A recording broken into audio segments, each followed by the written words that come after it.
Hey, Christina Brown here with the Brown team at RE/MAX.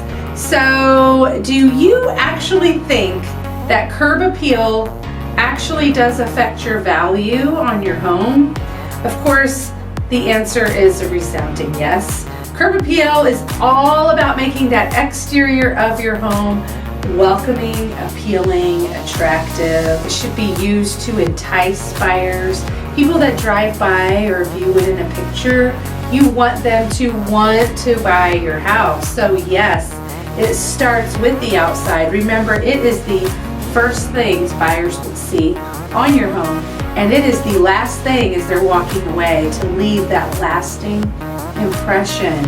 And so we're always told that the first impression is the best impression, the most important impression, the one that lasts. Not only does curb appeal do that, but it also is the last thing they remember when they walk away. So let's talk about some curb appeal. Remember, photos are the #1 thing that buyers are looking at to determine whether they want to actually set up a showing, go inside, view your home. Not many buyers will purchase your home without viewing your home. So if the pictures don't make them want to come in and view it, that's not a good thing. Here's some statistics from different realtor sites that we have access to. It says 94% of real estate professionals say that they have suggested that sellers improve their curb appeal before listing a home for sale. Yes, we are always looking at that curb appeal. So this is saying 94% of agents are recommending improvements. And 99% of National Association of Realtor members all say they believe that curb appeal is important. So super duper duper important. No matter the time of year, there's things you can do in the spring and summer and fall, but even in the winter. Year round, it always matters. And so we're going into spring. We just hit spring. So most of these I'm going to talk about now. I'll focus on spring. If you are maintaining and pruning and keeping everything looking so nice outside, then buyers are led to believe that you do that and more inside. So it leaves an impression on how much you're taking care of your home. There's so much you can tell just by the curb appeal alone. #1, like the paint on your home. Is it chipping, flaking? Does it look fresh? Is it an inviting color, not something crazy or something dark or dingy? And then the weeds in your lawn or in your flower beds, make sure you're weeding those, staying on top of it, keep your bushes trimmed, your lawn trimmed. Those things are super crucial because, again, if you won't take care of your lawn and your flower beds and your weeds, it's going to make buyers think that there's something also going on inside. Data from one of the websites says that you get 100% return on investment when you deal with maintaining your landscaping. Because what that is saying is every ounce of money that you put into maintaining your landscaping completely comes back to you. You don't lose any money in that. You know, there are certain improvements you can make to your home that you don't have a return on investment, right? It's a negative number. And then there's some that are exponentially just extremely helpful, like we always say, kitchens and baths, but you can never go wrong with curb appeal, yard maintenance, all of that.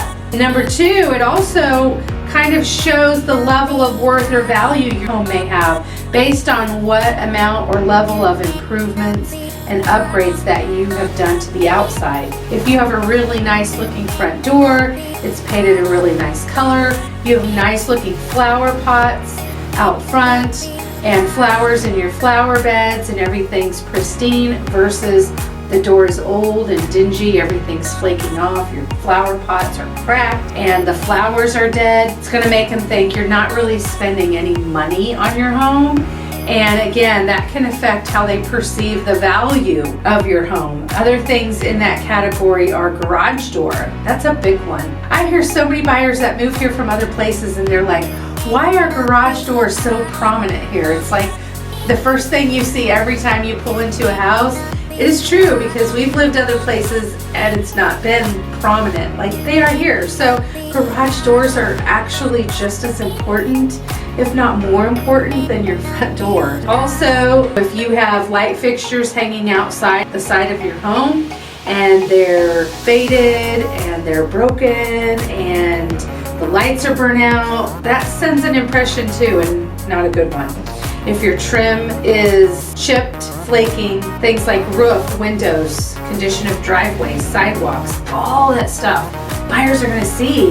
All that falls into curb appeal, and it gives the buyer an impression of the value of your home and what you've spent on your home and upgrades and things like that. So if everything is just old and dingy and flaking, they're gonna realize that you've probably done nothing on the inside as well. And then the third thing is, of course, it can leave them with that feeling we want buyers to have. I always say that feeling of warmth and desire. We want that couple to walk away and say, oh, I want this house so bad. Curb appeal is a factor in that whole experience, right? It can create that memorable and lasting impression. The biggest thing to help give that feeling is color, warmth, flowers, everything just looking nice and tidy, so they don't leave thinking, man, I gotta do a lot of work out here to make this look nice and pretty. So those are the top 3 reasons why curb appeal matters and can affect the buyers before they come in and when they leave. So it's going to show them how well you take care of your home. It's also going to give them an idea of value. Have you updated it, upgraded it? Have you spent money on maintaining it, keeping it nice? And then, of course, does it leave them with that feeling of warmth and desire that they want to run out and make an offer on your home right away? That's what we want. Have a great day.